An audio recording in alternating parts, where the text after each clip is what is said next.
30 seconds.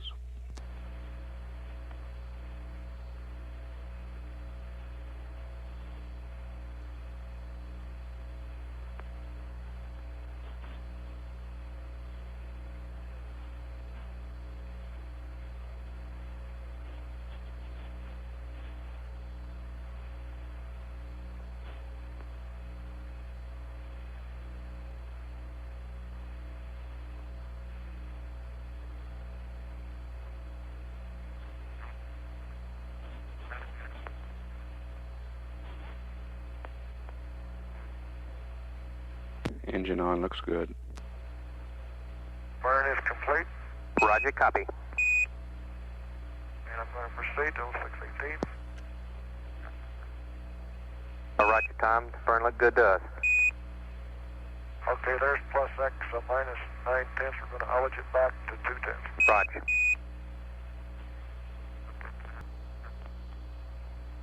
There's 2 tenths. Roger. Residual minus 2 tenths, 0, and plus 3 tenths. Beautiful. Proceeding. Roger.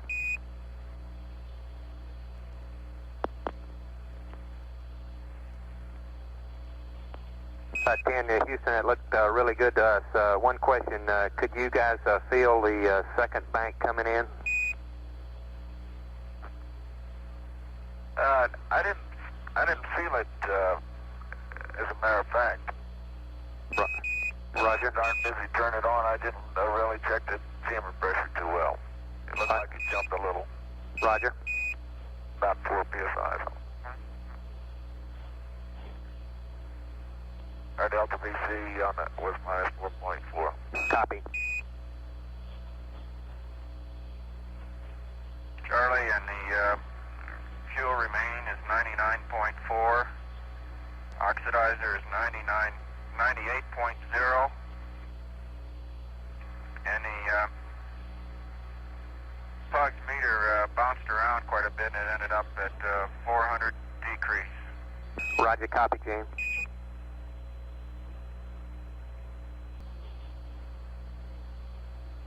And at 26 hours 36 minutes, we're showing distance of 110,324 nautical miles, velocity 5,105 feet per second, and weight 93,419 pounds.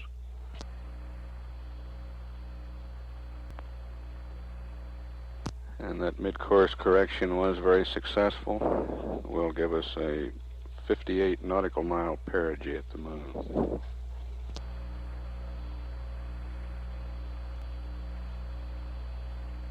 Hello, Houston, Apollo 10. Go ahead, Apollo 10. Okay, why don't we try to kill 2 birds with 1 stone, and let's go ahead to the PTC attitude, and also we can get high gain to the Earth and get a picture of the Earth with the TV that's coming up. Roger, will do. We have a set of angles for you in just a minute. And Apollo 10, Houston, we'd like to move the pad updates down to about 27:45 so as not to interfere with the TV. Okay.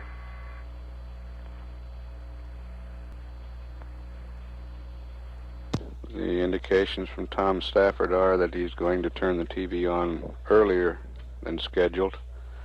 Schedule called for it at a elapsed time of 27 hours 15 minutes, but his remark seems to indicate that he will turn it on prior to that time. Apollo 10, Houston. Go ahead. Roger 10. If you when you go to the PTC, if you point it north, we can give you a set of angles that will give you the Earth through one window and the Moon through another. Okay.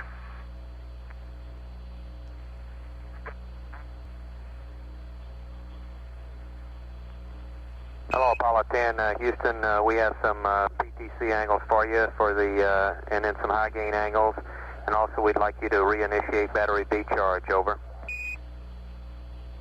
Okay. Stand by. Go ahead with those angles. Roger, John. Roll 307. Pitch 090. Yaw 000. That places the moon in 1 to 5 and the Earth in 1 to 1. High gain antenna. Pitch 005. Yaw 265. Thanks much, Charlie. Rog.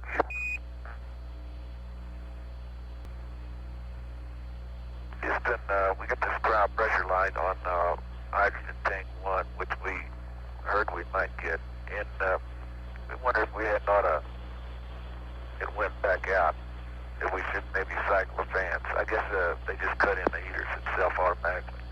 Stand by. Looked like the heaters just came on automatically and are kicking it back up themselves. Roger, stand by. Oh, Apollo 10, Houston, we'd like to hold off on the cycling the fans and wait till our next scheduled time and see what happens. Okay, Charlie, the light just went back out. I theorized that the heater may have come on and kicked it back within limits. Roger, we concur. Within the caution and warning limits. Right, Roger, we concur.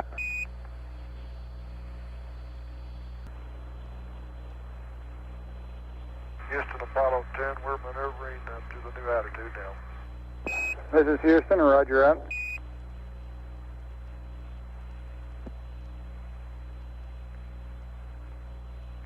And Houston, Apollo 10, how soon will you have the results of the midcourse we made?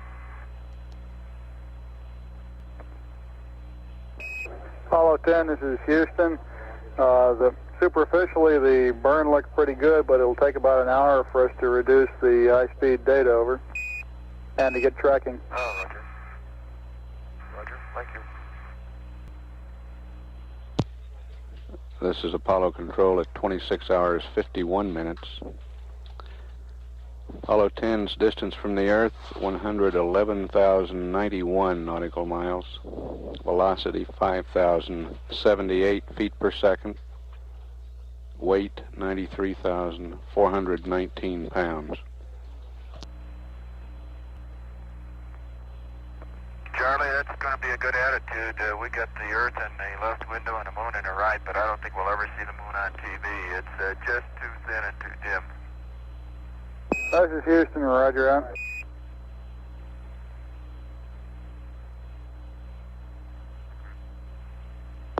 Looks like you've got a great attitude for the Earth. I've got it out my left window. It looks like the Gulf Coast is clear.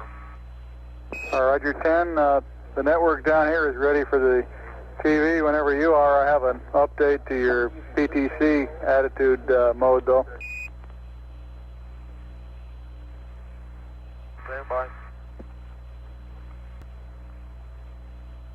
Okay, Bruce, go ahead with that new attitude. Stand by one time.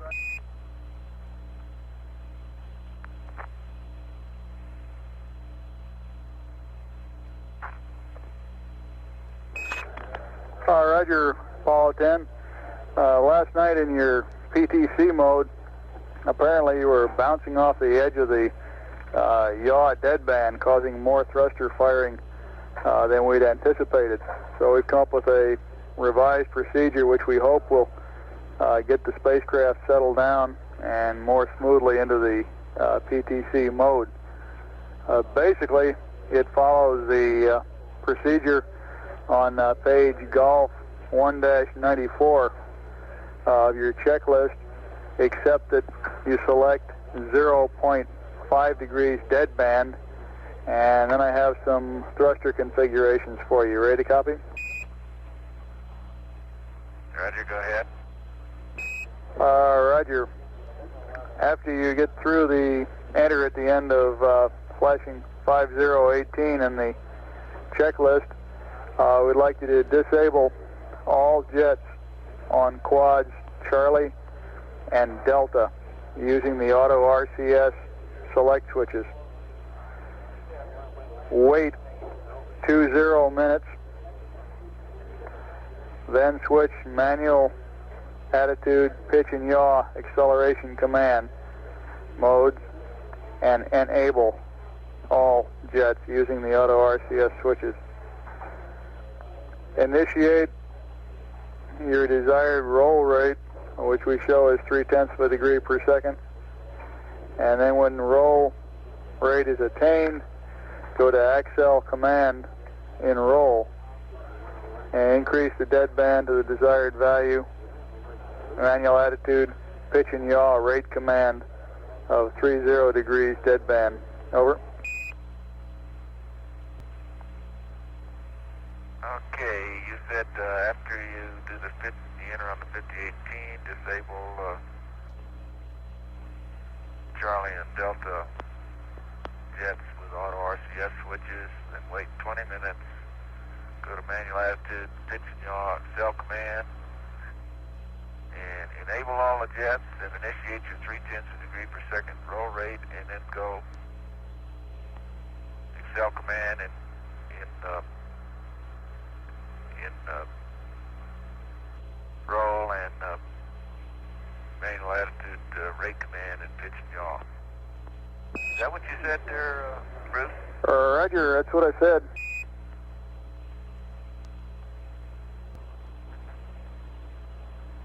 Okay, 10 Houston. Say again? Why don't you explain what we're doing here? Okay, we're trying to get you set up in a stable position and all damped out, and then initiate very carefully and slowly PTC, and then open up the deadband. We hope this will cut down on the thruster firing and keep you from bouncing off the side of the yaw deadband with more thruster firings and consequent noise and vibration than you had last night. I got you. And on But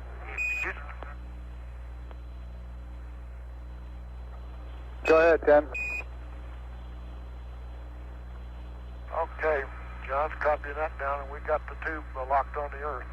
Okay, but really what we're trying to do here is just get the thing real stable before we start with it, and then we're going to a 30-degree deadband just like before, right? That's right. Okay. And down there on steps E and F, you can go into manual attitude roll, Accel command in order to initiate your roll rate if you like. Okay, you got the TV coming at you now. Roger, we don't show it on the color yet. Let me check it out on the black and white monitor here. We'll have a picture very shortly.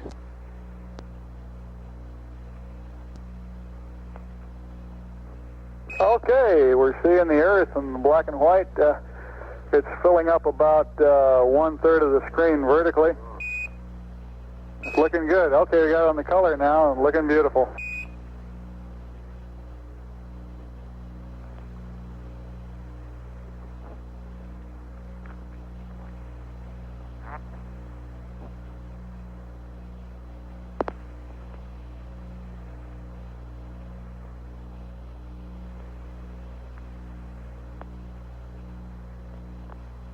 Okay, we've got the North Pole over to the upper right-hand corner, the right-hand edge of our screens. Do you have a commentary from up there, Ken? Yeah, okay, it looks like the North Pole and most of Russia is covered with clouds. The United States is pretty much wide open. In fact, the solar subpoint is right over the Gulf of Mexico now. Roger, 10, can you give us a narrow beam on the high-gain antenna?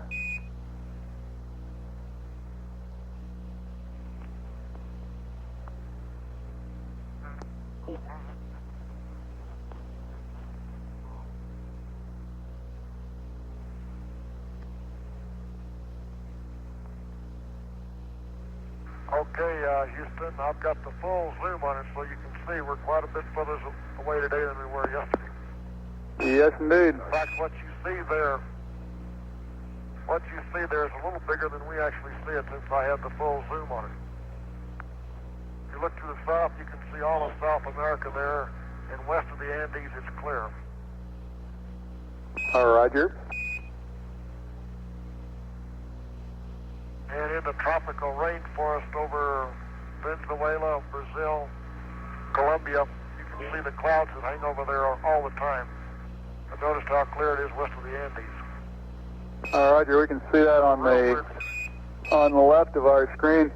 The land masses don't seem to stand out quite as clearly today as they did yesterday.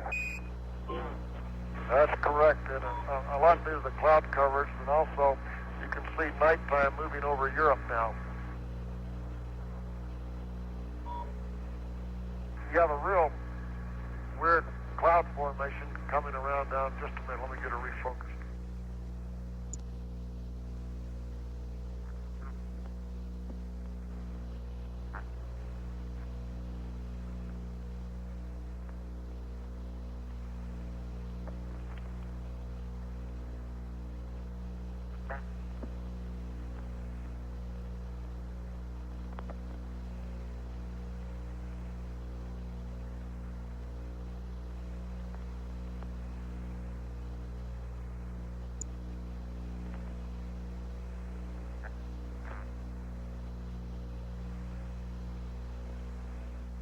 A real peculiar looking cloud swirl that comes off of what looks like about Labrador and goes all the way across the ocean into Europe.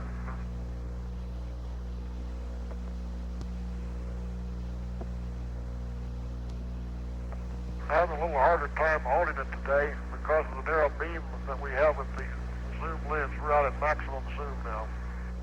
Roger, it's coming in very nicely here. Would you confirm you're in the exterior on ALC? Right, we're exterior on ALC. Thank you. I'll open it up to about a 55 millimeter and show you exactly how it appears to us. Roger, There's a lot of clouds down there today. we're standing by for your zoom out to show you the relative size that it appears to you. Okay, right.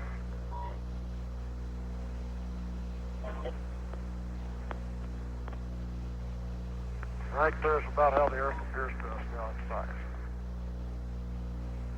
We've made a few miles since yesterday. Yes, indeed. Roger, we show you about 115,000 nautical miles out here in our plot. Looks like about halfway. Yeah, how are the colors coming in today, Bruce? Oh, the colors are coming in beautifully. I'm amazed at the fidelity. The sea seems to reproduce the same color from day to day, so it looks like you got a pretty stable piece of equipment. Okay, again, you can see Baja California coming in there just real clear. And the Rocky Mountains, particularly starting in New Mexico, going up through Colorado and Wyoming are coming in. Roger, I'm having a little difficulty picking out the land masses down here today. That's because of the cloud cover there. It looks like there are some just broken clouds over the southeastern part of the United States. The northeastern has a little bit more. Looks like Canada is all socked over today, and over that big cap that goes up over the North Pole and over to Russia is just solid overcast. Roger, we can pick up part of South America. It must be the Andes just above or just to the west of the Terminator down in the southern portion of the globe. That's right. Yeah. Bruce, you should be able to see all of North and South America from where you are. We're going to zoom it in again here, show you a little bit closer.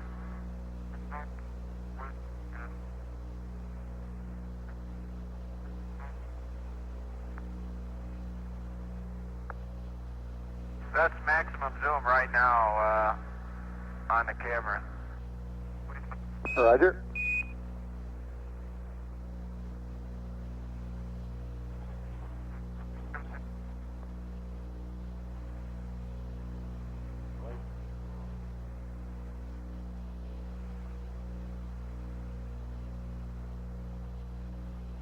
You know, it's a beautiful sight. We're sitting here, and it's almost like science fiction looking back at it, Bruce. All right, we can pick out the continents now a little more clearly.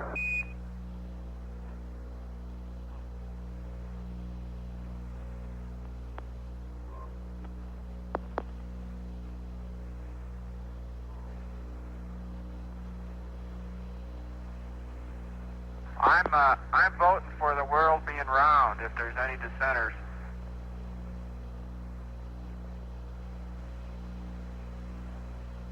Roger, we'll record your vote on that issue. And you know, yesterday we said the San Joaquin Valley was very evident. It sits on a bowl. Even though we're looking at it obliquely, you can still pick it out. In the western United States, it's just like a big bowl carved out of the coastal and the Sierra Nevada mountains. Roger.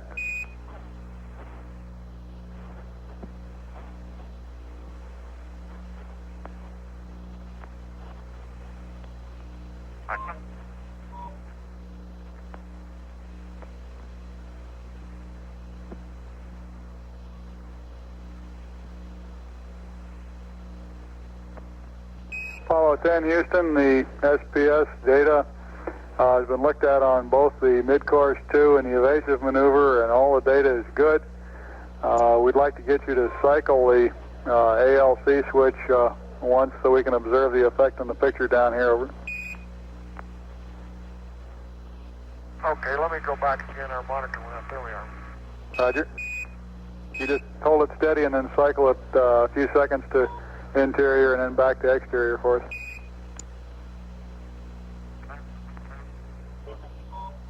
There's interior now.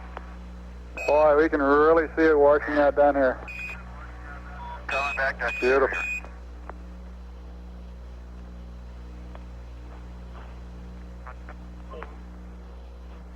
And Tom's cutting down the f-stop now a little bit.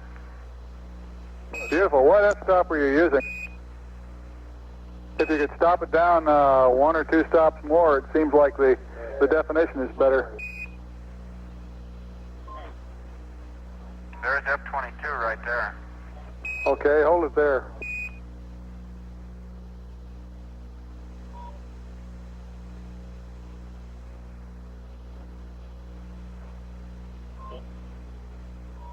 Hey, 10, this is Houston. When you stop it down, we get a second or so of excellent definition and no saturation, and then it tends to saturate again up in the North Polar region as though the ALC weren't quite picking up the intensity of the highlights.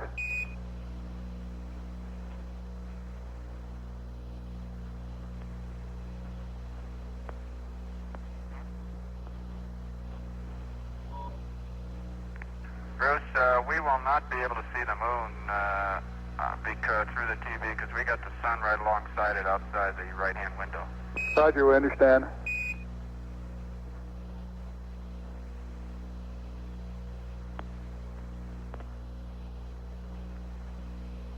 We'll bring you on inside the spacecraft if you'd like.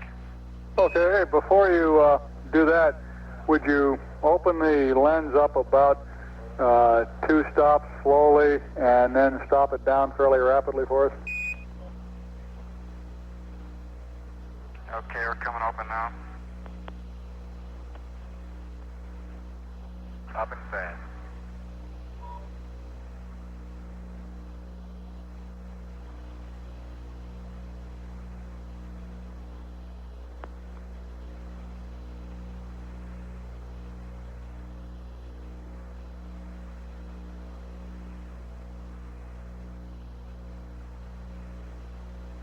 Oh, Roger. You can go ahead and bring the camera inside now if you like.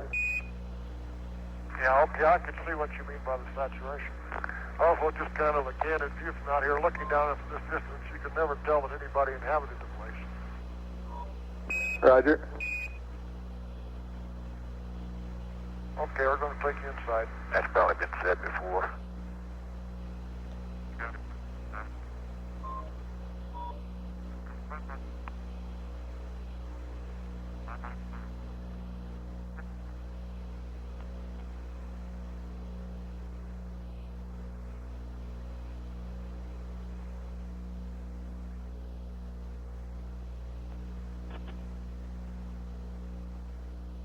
Okay, we're picking up your transmission from inside now.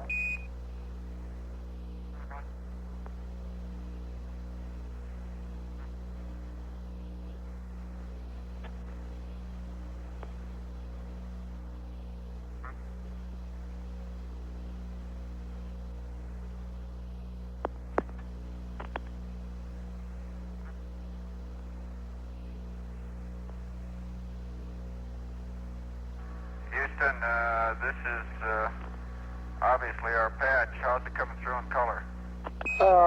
Not so good, really. It looks like you've got some rather intense lighting from the back and the side.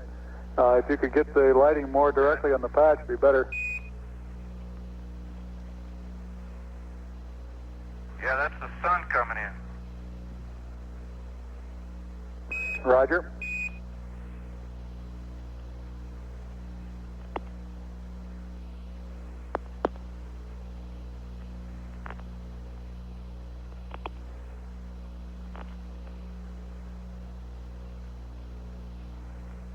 We got John coming through nicely on the tube.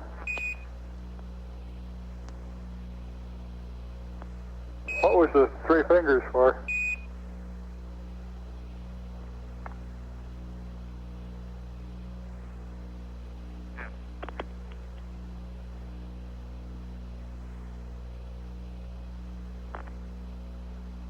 See our emblem today? Oh, that's beautiful.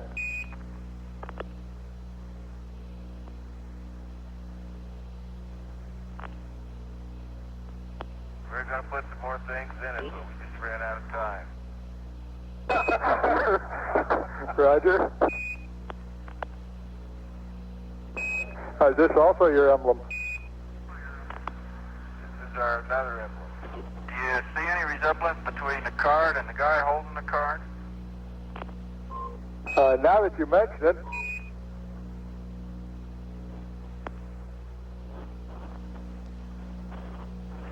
Does he carry the briefcase?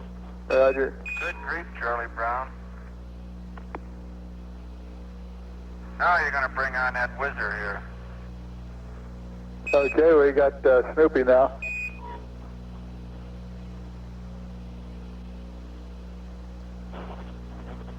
Well, he's been quiet for 2 days. He's going to get a chance to do a little woofing here in the next couple days. Roger, we noticed the resemblance there too. Thanks a lot. I didn't know Tom had a big nose like that.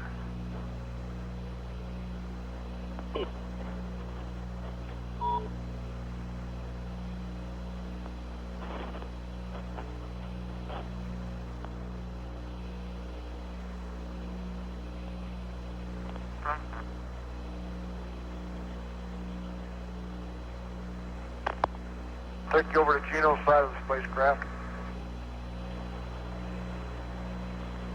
Roger, we're picking up Gene now. We got rather strong backlighting from the window.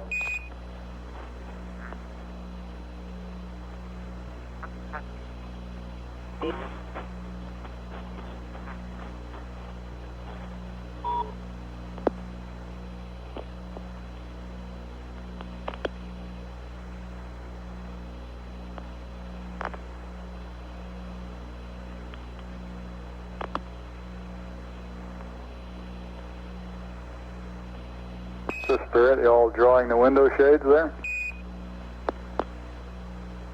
How's that? Any better? Yes, indeed.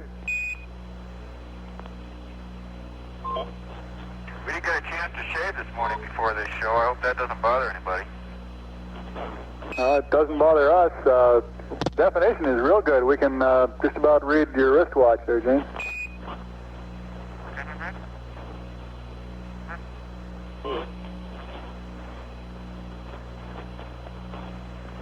Roger, looks like it says about 1600. 1605? 1605 Cape time. 1605 Cape time. Roger, we copy.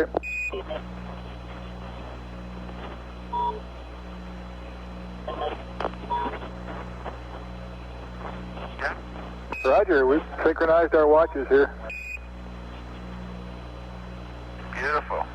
Beautiful. Looks like we got a good piece of gear here, Bruce.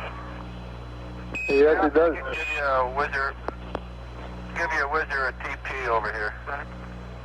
Roger.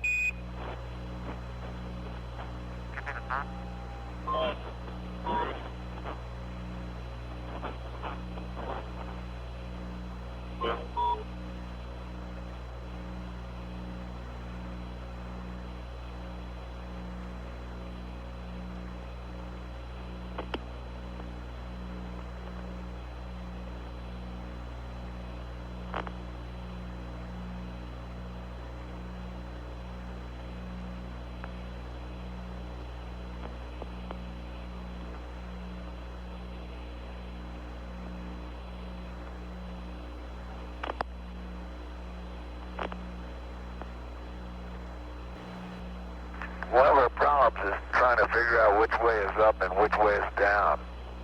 And up here for one time, you have your choice. If you don't like things right side up, you can go upside down. Roger, down here. Okay, we got one of you in each direction. That's really a ball up here, living in zero G, believe me.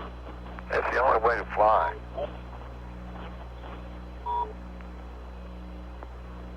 Once you get going, the cost per individual passenger mile becomes rather reasonable.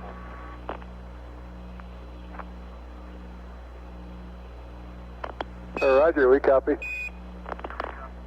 I noticed, boy, it sure picks up the sun's reflection intensity no matter where you go. That little reflection's coming out of my window behind me. Oh, Roger, what f-stop are you all using now?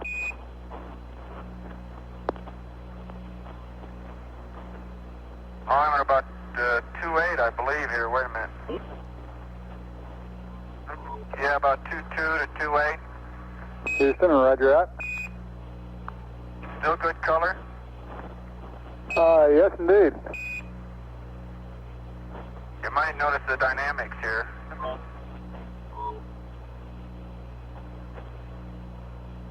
I just do whatever he says.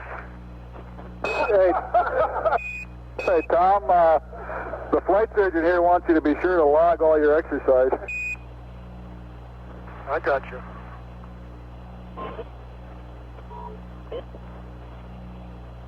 Like I said earlier, this isn't fanning a peacock, but it's the best we got.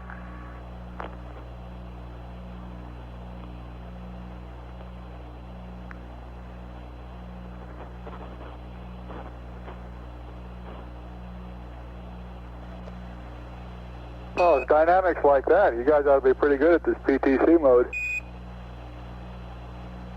I mean to tell you. Right, that's why we got about 10 hours sleep last night. Roger.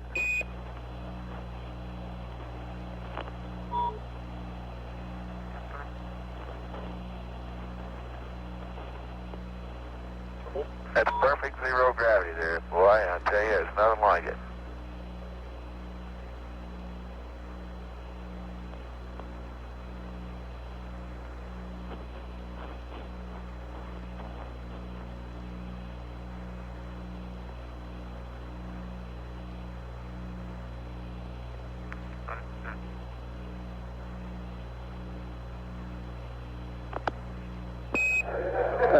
This is Houston. Is there, Roger, is there any sort of air currents there affecting it you can feel?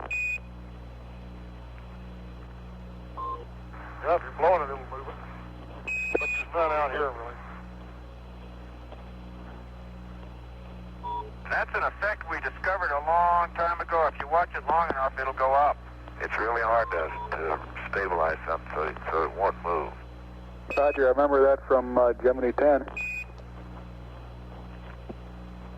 We discovered a Cernan effect up here, but we can't find which way's up.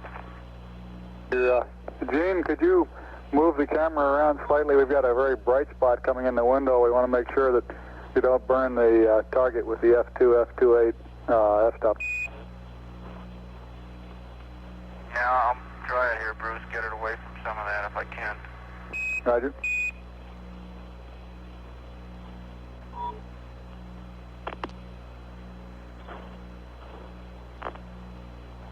Oh, it's really looking good now. Beautiful color here. Now we got 3 objects going.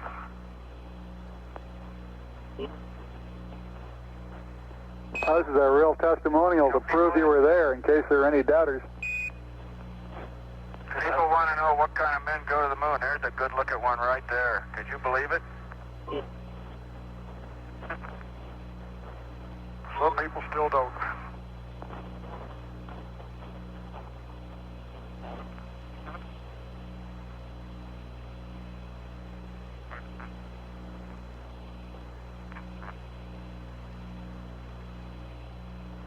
I'm surprised you all haven't set this to music. You want music? Well, we'll give you some music at the conclusion here.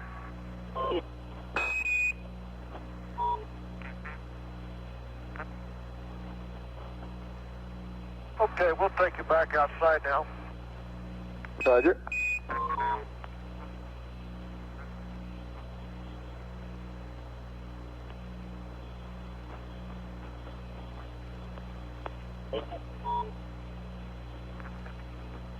Well, Tom shows you that. We've got another little rendition we'd like to put your way. Roger, we're standing by.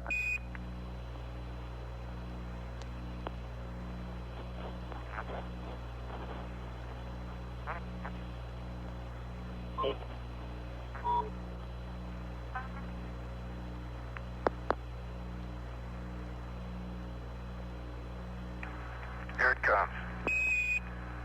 This is just those, so that you guys don't get too excited about the TV and forget what your job is down there. We're ready for what we're about to receive. The moon that we play among the stars.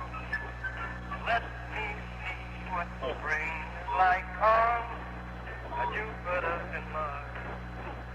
In other words, hold my hand. In other words, baby, kiss me. We don't mean it all. Fill my heart with joy and let me sing forevermore. You are all I long for, all I worship and adore. In other words, please be true. In other words, I love you.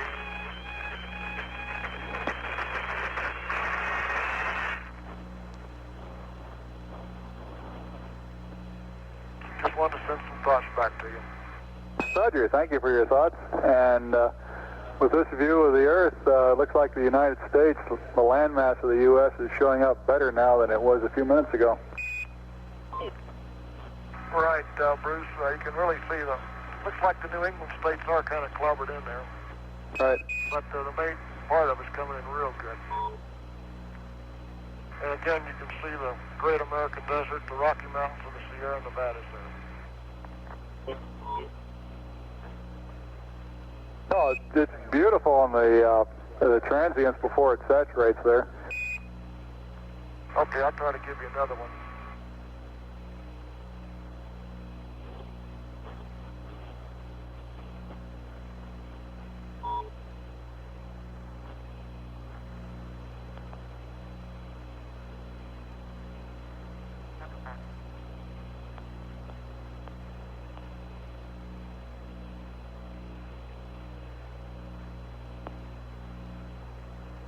Boy, those little glimpses are good, but you've got to be fast to catch them. I'm trying to hold it as steady as I can. Is it looking okay? Yeah, you're doing a good job on holding it.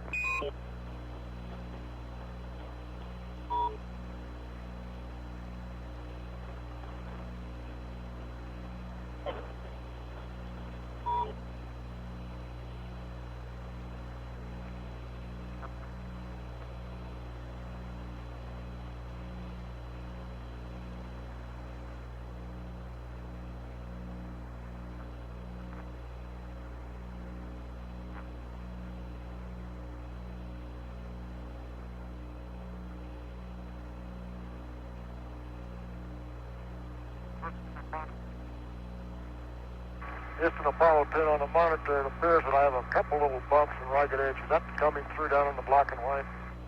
Yes, it is. It's coming through in the black and white, and of course in the color that we've got here, it looks like it's in the horizontal sweep. Yeah, I noticed that when we first turned it on, it didn't have that, and it really slowly started to saturate. All right, we saw those little bumps yesterday also. Right, I think it was at the end of the transmission yesterday. Right.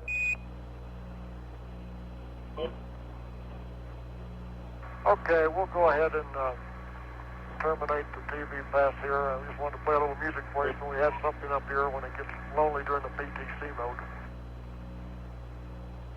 Roger, Apollo 10. We enjoyed the TV and the music.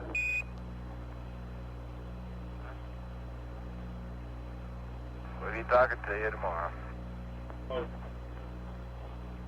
Adios. Roger, I hope you'll be talking to us before tomorrow.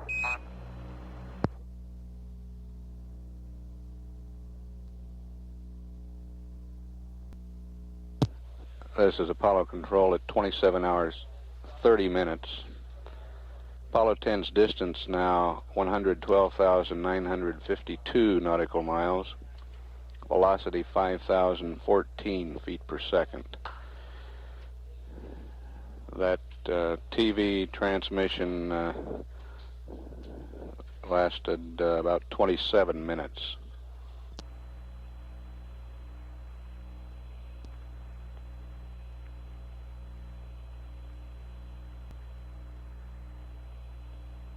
Apollo 10, this is Houston. Mark, you're halfway, over. Roger, thank you. And based on present trajectory analysis, it looks like no more midcourse corrections will be needed prior to LOI, over. That sounds beautiful. You're right on the money. It's cheaper to keep going than turn back, huh?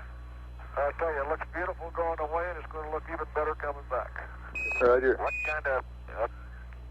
kind of perigee you show us in these days there, Houston? About 60 miles per Cynthia. And did you all see the S4B from your burn attitude? No, we couldn't see it. We might have been off and roll. I didn't want to fool with that too much. Roger. But I didn't see it, but we were on the star, all right. Roger, we were just curious to know if you had seen it. Hello, Houston, Apollo 10.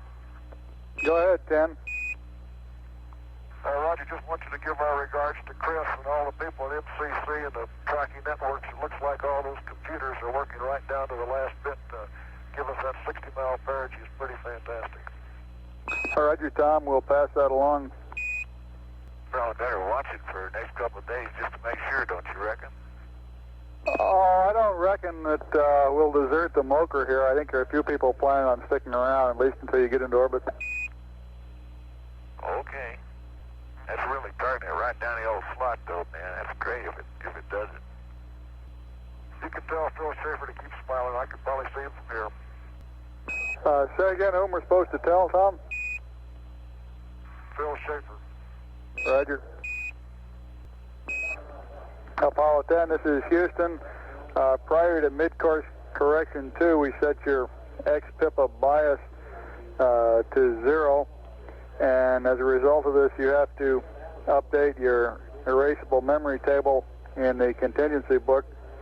I've got a one-line update for you. Okay, we're getting it out now. Go ahead, Bruce. Roger, the E-memory table, column A, line 3, all balls, over. Okay, got all balls, column A, line 3. Okay, and when you're ready to copy, I've got your P37 block data for TLI aboards 35, 44, and 53 hours. Stand by half. Okay, Bruce, go ahead. Roger. Roger, 10, I'm ready to go ahead. Go ahead, fire. Okay, TLI plus 35 hours, 03730, 5071, minus 165, 09435, over. Why don't you read them all, Bruce, and then I'll get them back to you. Roger, TLI plus 44, 04630, 6695, minus 165, 09414. TLI plus 53, 05530, 5499, minus 165, 11833, over. Okay, TLI plus 35 is 03730, 5071, minus 165, 09435. Plus 44 is 595 minus 165, 09414. Plus 53 is 055305499 minus 165, 11833. Roger 10, read back correct, out. Okay, Bruce, we've done your maneuver to the place where we disable all the jets, and we're going to wait here 20 minutes, is that right? That's affirmative. Those are all the jets in quads Charlie and Delta. Okay, you know we've got the AC jets off right now. You know that, don't you? Stand by.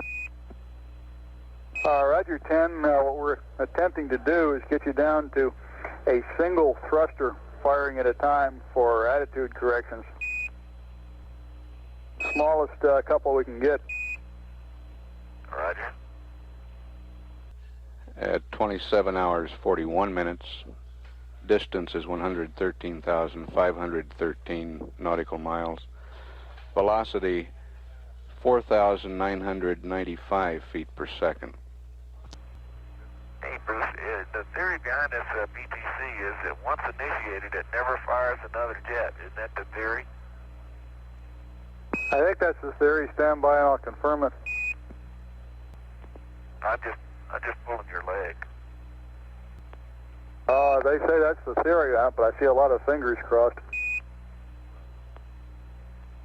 Yeah, I'm sorry I brought it up. Roger. Man, if it works, it'll be the greatest thing since You cut out after since.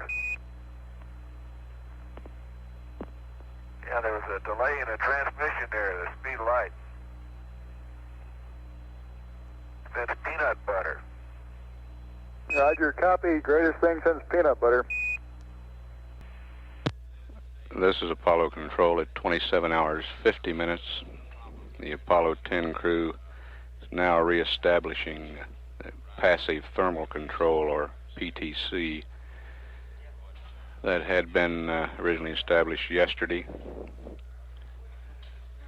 to control the thermal environment of the spacecraft. Yesterday, the roll rate in passive thermal control was 1 degree per second, which meant that the spacecraft would rotate 1 full revolution per hour. It's being reestablished at 3 degrees per second, or 3 revolutions per hour. The procedure has also been modified in an attempt to cut down on the thruster firings. There's been a considerable amount of conversation between John Young and Capcom Bruce McCandless about this procedure. Flight Dynamics Officer Phil Schaffer, as you heard, expects the pericynthion of this trajectory at the moon to be right at 60 nautical miles without any further mid-course corrections. We will continue to track the spacecraft and see if further tracking confirms this. The one mid-course correction we've done so far was the burn was right on time, 26 hours, 32 minutes, 56 seconds. The pre-burn target was for 48.7 feet per second velocity. We actually achieved 48.9 feet per second. Apollo 10 is now 114,032 miles from Earth.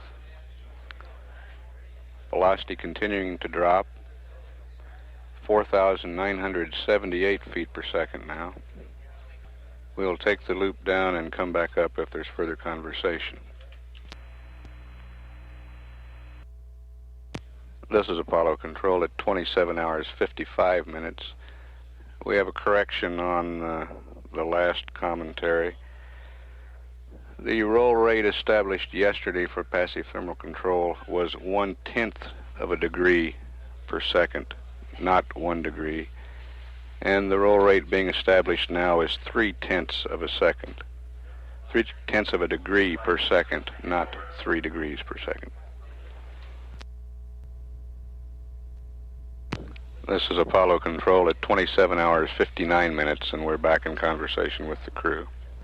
Hello, Apollo 10. Houston, we'll have a ground handover at 28 hours, even GET. Roger. Who are you handing us to, Charlie? Say again? Oh, we're handing you over to Madrid. Okay. That's a nice place. Will you start speaking Spanish to us now, Charlie?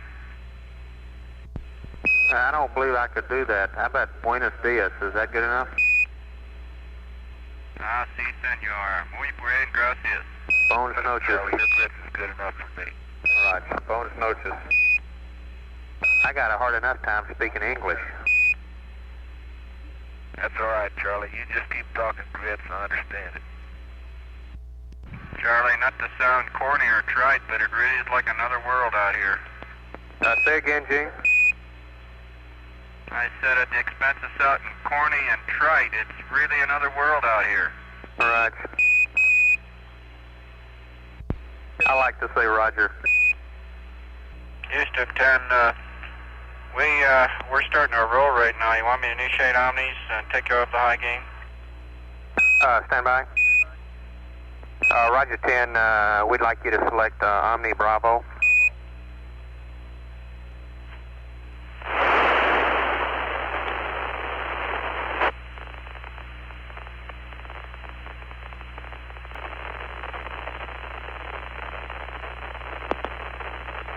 Houston, this 10, how do you read on Bravo? Roger, you're coming through about 4 by with a lot of background static, Gene.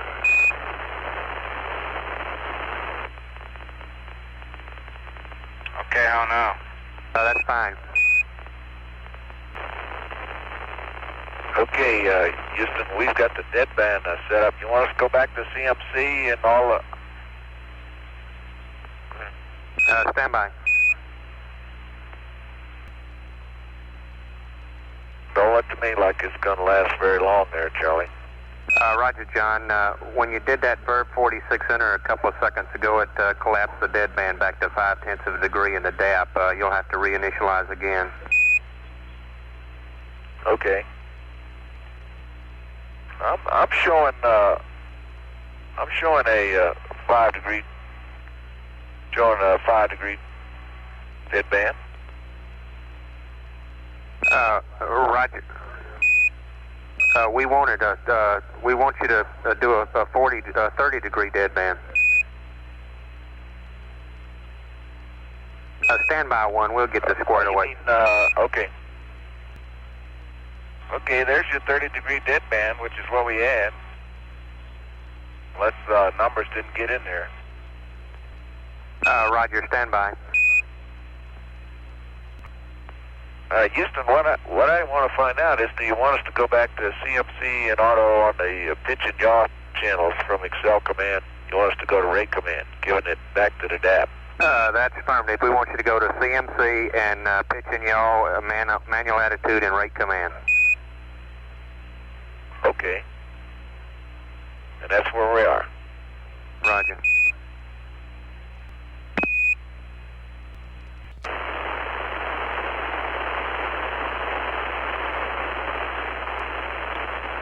This is Apollo Control at 28 hours 13 minutes.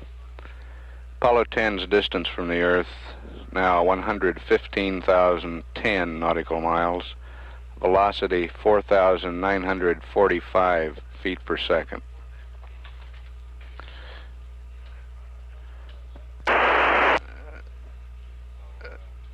This air-ground loop is very noisy.